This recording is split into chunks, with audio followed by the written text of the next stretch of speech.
हम लोग करते हैं एक एक सवाल चालू करते हैं सॉल्व करना। काम क्या है एक्सरसाइज 2.1 का कि हमें सब में जो वेरिएबल है जो चर का है उसका मान निकालना है। ठीक है, पहला सवाल क्या कहता है, लिखा हुआ है x minus 2 is equal to 7। ठीक है, हम सॉल्यूशन करते हैं, x का मान निकालना है। ठीक है, तो हमारे पास क्या दिया है x minus 2 is equal to 7। तो हम क्या कर रहे हैं, दोनों साइड ऐड 2 करेंगे, क्योंकि अगर ये 2 इधर से कट हो जाए, ये 2 इधर से कट हो जाए तो सिर्फ x ही बचेगा, x ही बचेगा, इसका मतलब x निकल गया तो इधर भी हमें मिल जाएगा। तो हमें क्या करना है, ऐसा कोई नंबर ऐड करना है कि जिससे 2 खत्म हो जाए। तो कौन सा नंबर हम ऐड करेंगे, 2 ही ऐड करेंगे, लेकिन दोनों साइड करना पड़ेगा, इधर भी करना पड़ेगा और इधर भी करना पड़ेगा। तो हम क्या करेंगे, x minus 2 plus 2 is equal to 7 plus 2। ठीक है, दोनों साइड किया है, आगे मैं बताऊंगा यहाँ पर हम लोग क्या माइंड लगाते हैं, पर एग्जैक्टली ये होता है। ओके, तो 2 प्लस माइनस 2 और प्लस 2 क्या हो गया 0, माइनस 2 और प्लस 2 दोनों मिलकर के क्या हो गए 0। तो बचा क्या हमारे पास x और 7 प्लस 2 क्या बचा 9। ठीक, लेकिन हमें क्या बताया जाता है, तरीका ये है, हमें बताया ये जाता है कि x minus 2 is equal to 7 लिखा है। ठीक है, ये 2 यहाँ पर प्लस में है, उधर ले जाओ तो क्या हो जाएगा माइनस, इधर माइनस में उधर ले जाओगे तो क्या हो जाएगा प्लस में। तो ये हो गया 7 प्लस 2, तो आंसर कितना हो गया 9। ये सही तरीका नहीं है, ऐसे कुछ उठ करके उस साइड नहीं जाता है। एग्जैक्टली क्या होता है कि अगर ये सिचुएशन दी है तो प्लस 2 हमने इक्वल टू के इस साइड किया, प्लस 2 इक्वल टू के उस साइड किया। ठीक है, ये दोनों हो जाते हैं कैंसल, तो हमें लगता है कि ये माइनस उठ के चला गया, यहाँ पर क्या प्लस। ठीक है, पर तरीका क्या है कि यहाँ पर माइनस 2 है और प्लस 2 है, यहाँ पे भी प्लस 2 किए, उधर भी प्लस 2 किए, मतलब इक्वालिटी मेंटेन है।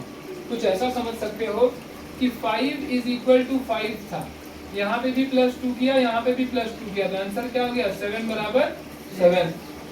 समझ आया काम कैसे कर रही है चीजें। ओके, एक बार अच्छे से अंडरस्टैंडिंग लोगे तो ये समझेगा, कभी भी आगे चल के परेशानी नहीं होगी कि क्या हो रहा है असलियत में। ओके, हमेशा सवाल रहता है कि अरे उठ के वहां क्यों चला गया, कैसे चला गया। वहां चला नहीं गया, हमने दोनों साइड क्या किया, एडिशन किया है। दोनों साइड एडिशन क्यों किया है, क्योंकि वो दोनों इक्वल है। जैसे ये 5 5 है, दोनों साइड अगर हम 2 2 जोड़ देंगे तभी भी बराबर रहेगा। ठीक है, जैसे दो जुड़वा पहने हैं, दोनों के पास 5 5 पेंसिल थी। ठीक है, हम कहेंगे हाँ इन दोनों के पास बराबर बराबर है। एक को हमने 2 दिया, एक को 1 दिया, क्या बराबर रहे वो नहीं, लेकिन हम दोनों को 2 2 दे दे तो फिर से बराबर हो गए। तो यही कंडीशन है कि ये इक्वल टू इस साइड है, इक्वल टू के उस साइड, दोनों क्या है बराबर बराबर है। ओके, तो यहाँ पर हम जो यहाँ पर अगर 2 ऐड कर रहे हैं तो उधर भी 2 ऐड करना पड़ेगा, इधर 5 ऐड करेंगे उधर भी 5 ऐड करना पड़ेगा। ठीक है, कि इक्वालिटी जो समता है वो बराबर रहे। ओके, समझ आया। तो सवाल ये हटा देते हैं, ये रखते हैं।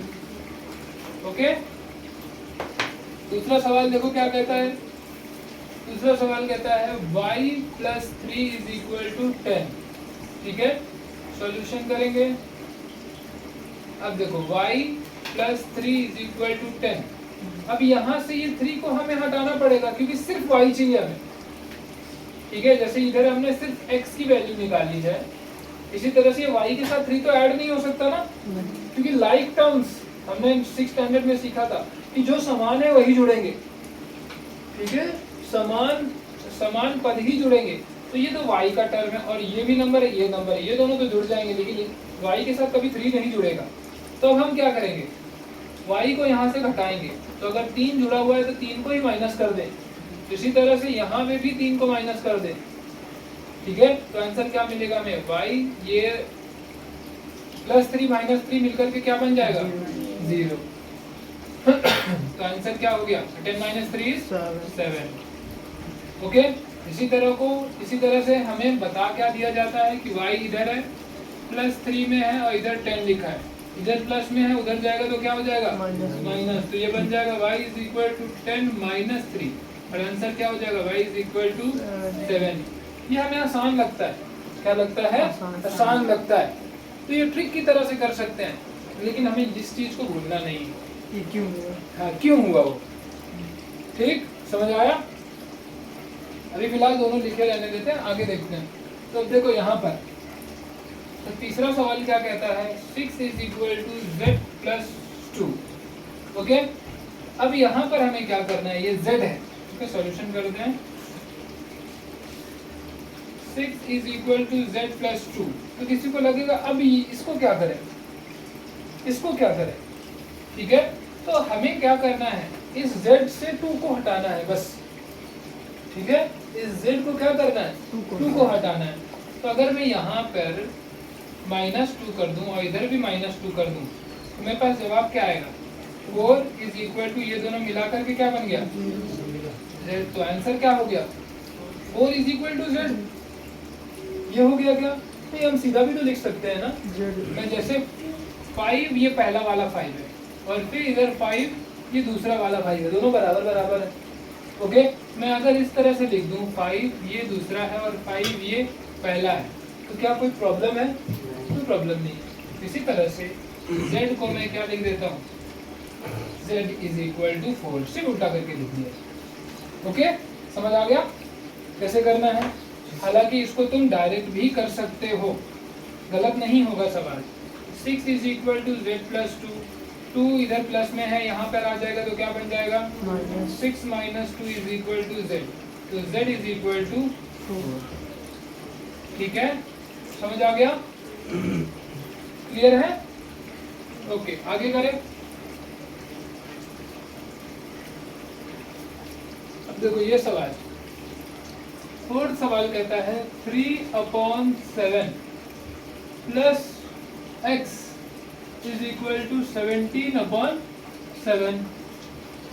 ओके, तो यहाँ पे भी हमें नंबर्स को क्या करना है, सेम नंबर्स को एक साइड लेकर के जाना है। ओके, यही हमें बार बार लॉजिक लगाना है कि जो नंबर्स है उनको एक साइड और जितने भी चर है वो एक साइड। ओके, तो यहाँ पर क्या हो जाएगा, ये नंबर है उस साइड हम लेकर के जाएंगे तो क्या होगा, 17/7 इधर प्लस में तो उधर जाने के बाद माइनस। ठीक, अब ये दोनों डिनोमिनेटर तो सेम है, उनको हम एक कर सकते हैं और ये हो जाएगा 17 माइनस 3। ओके, तो अब यहाँ पर क्या हो गया, x is equal to 17 minus 3 is 14/7 और ये कट भी हो सकता है 7 2 जा, तो आंसर क्या आएगा, x is equal to 2। Okay, समझ आया? पांचवा सवाल देखो क्या कह रहे हैं, 6x इज इक्वल टू 12। ठीक है, सॉल्यूशन नहीं लिखा मैंने। ठीक, सॉल्यूशन क्या होगा इसका, 6x इज इक्वल टू 12। तो अभी भी हमें क्या यहाँ पर क्या करना है, इस नंबर को हटाना है, इस नंबर को हटाना है, इस नंबर को क्या करना है, हटाना है। तो हम क्या करेंगे, अगर मैं इसको 6 से यहाँ भी डिवाइड कर दूं और 6 को यहाँ भी डिवाइड कर दूं तो इक्वालिटी तो मेंटेन रही, इक्वालिटी मेंटेन रही ना। तो 6 1 जा 6 एंड 6 2 जा 12। तो आंसर लास्ट में क्या बचता है, x इज इक्वल टू 2। तो यहाँ पे भी क्या सिखाया जाता है, बोला जाता है कि अगर 6x है, ठीक है, इधर मल्टीप्लाई में है, क्या है, मल्टीप्लाई में है, तो अगर हम इक्वल टू के दूसरे साइड लेकर के जाएंगे तो मल्टीप्लिकेशन क्या बन जाएगा, मल्टीप्लिकेशन क्या बन जाएगा, डिवीजन। ठीक है, तो इसका कुछ इस तरह से ये हो जाएगा, x इज इक्वल टू 12/6, जो कि आंसर क्या होगा, 2। ये आसान पड़ता है लेकिन चलता ये है, काम ऐसे होता है। ओके, समझ आया? ठीक है, छठा करते हैं। 6 है, t/5 is equal to 10। Solution, अब देखो यहाँ पे इस 5 को हमें क्या करना है, कट करना है। ध्यान दो, इधर ध्यान दो, लिखने बाद में लिखना। देखो इधर t/5 है, हमें पता क्या करना है, सिर्फ चर का मान ढूंढना है, मतलब इस 5 को हटाना है। क्या करना है, 5 को हटाना है। तो मैं क्या करता हूँ, इधर भी 5 से मल्टीप्लाई और इधर भी 5 से मल्टीप्लाई, 5 कट जाएंगे। ठीक है, तो आंसर क्या आएगा, t इज इक्वल टू 10 5 जा 50। तो इसी तरह का रूल क्या है कि अगर कोई नंबर डिवीजन में होता है और इक्वल टू के उस साइड जाता है तो डिवीजन का क्या हो जाएगा, क्या हो जाएगा, मल्टीप्लिकेशन। तो ये सिंपली अगर इस तरह से लिखा हुआ है, ठीक है, तो इसको हम वहां ले जाएंगे, ये हो जाएगा क्या 50 होगा, तो ये क्या हो जाएगा 10 इंटू 5, तो आंसर हो गया t इज इक्वल टू 50। समझ आया? ओके, सब हो गए हैं रूल्स, सारे रूल्स हो गए। एक एडिशन का हो गया कि इक्वल टू के इस साइड जाने के बाद उस साइड जाने के बाद क्या होता है, ठीक है। सब्ट्रैक्शन का भी हो गया, मल्टीप्लिकेशन की भी हो गया और डिवीजन का भी हो गया। आगे ये है कि तुम्हें सॉल्व कर लेना चाहिए। ओके, तो मैं क्या करता हूँ, एक मैं करता हूँ, फिर दूसरा तुम करो, फिर मैं करता हूँ, फिर तुम करो, ठीक है। तो मैं अभी कौन कौन से सॉल्व करता हूँ, ये एक सॉल्व करता हूँ, ये एक सॉल्व करता हूँ, लास्ट का करता हूँ। तो मैं सिर्फ दो बीच के करने हैं, कौन सा 8 और 11 तुम्हें करना है। ओके, तो मैं कौन कौन सा करूँगा, ये वाला तुम लोग करो, इसे मैं करता हूँ, ठीक है, फिर से ये वाला तुम करो, इसे मैं करता हूँ, इसे मैं करता हूँ, ठीक है। दो तुम लोग खुद से ट्राई करो, नहीं होता है तो फिर मैं कर दूंगा। तो आगे क्या है, 7x minus 9 is equal to 16। Solution दिया हुआ है 7x minus 9 is equal to 16। ठीक, सबसे पहले जब मल्टीप्लिकेशन भी है और डिवीजन भी है तो हमें सबसे पहले कुछ करना होता है, तो क्या करना होता है, एडिशन, मतलब सब्ट्रैक्शन और एडिशन वाले सॉल्व करने होते हैं। फिर उसके बाद डिवीजन और सब्ट्रैक्शन, डिवीजन और मल्टीप्लिकेशन में जाना। ठीक, तो यहाँ पर नंबर जो है ये मल्टीप्लिकेशन में भी है और साथ ही साथ नंबर किस में है, सब्ट्रैक्शन में भी है। स्टार्टिंग में हम लोगों ने नंबर सिस्टम में सीखा हुआ है कि एडिशन का ही उल्टा क्या है, सब्ट्रैक्शन है, और मल्टीप्लिकेशन का उल्टा ही क्या है, डिवीजन है। कभी भी समीकरण में हम प्लस माइनस को पहले सॉल्व करेंगे और फिर उसके बाद मल्टीप्लिकेशन और डिवीजन को, ठीक है। ये एक और नियम। तो देखो, तो ये तो हम डायरेक्ट नहीं कर सकते, हमें पहले कौन सा करना होता है, प्लस और माइनस वाला। ओके, तो ये -9 है, इसको हम क्या करेंगे, उस साइड लेकर के जाएंगे, नंबर साइड। तो ये इधर मल्टीप्लिकेशन में है, सॉरी इधर ये माइनस में है, तो उधर जाने के बाद ये क्या हो जाएगा, प्लस। तो 7x is equal to 16 plus 9। Okay, हो गया 7x, 16 प्लस 9 कितना हो जाएगा, बताओ, 25। ओके, अब देखो यहाँ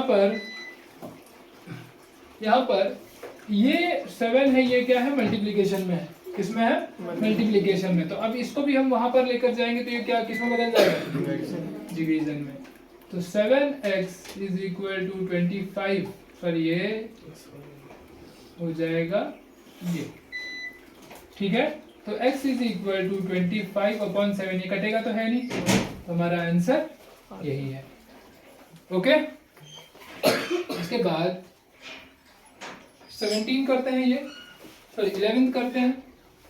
ये दिया हुआ है 17 plus 6p is equal to 9, ठीक है। अब यहाँ पे भी ये 6 और p किसमें है, मल्टीप्लिकेशन में, ओके, और ये किसमें है, एडिशन सब्ट्रैक्शन में। तो पहले हम किसको दूसरे साइड लेकर के जाएंगे, ये नंबर। ओके, तो अब इसे सॉल्यूशन करते हैं। ये इधर एडिशन में है तो उधर जाने के बाद ये किसमें बदल जाएगा, सब्ट्रैक्शन में। तो ये हो गया, ठीक। तो ये 6p is equal to 9 minus 17, ठीक। अब 9 माइनस 17 कितना हो गया, बताओ, बड़ा नंबर क्या है, 17, ओके, छोटा नंबर 9। ये प्लस में है, ये माइनस में है, ठीक है। तो प्लस माइनस है तो होने क्या वाला है, माइनस। बड़े नंबर से छोटे नंबर को हम क्या कर देंगे, कट कर देंगे, तो कितना बचेगा, 8, ठीक।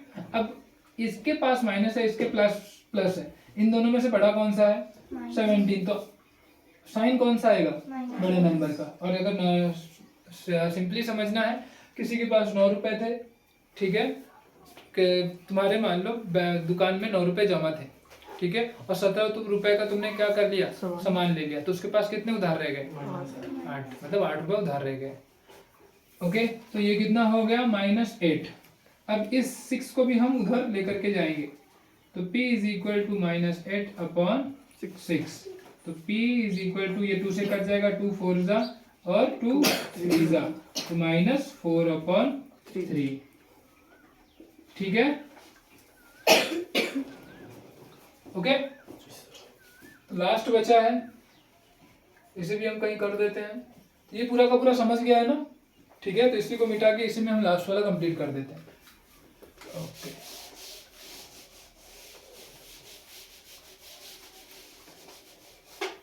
तो सवाल क्या है, x upon 3 + 1 is equal to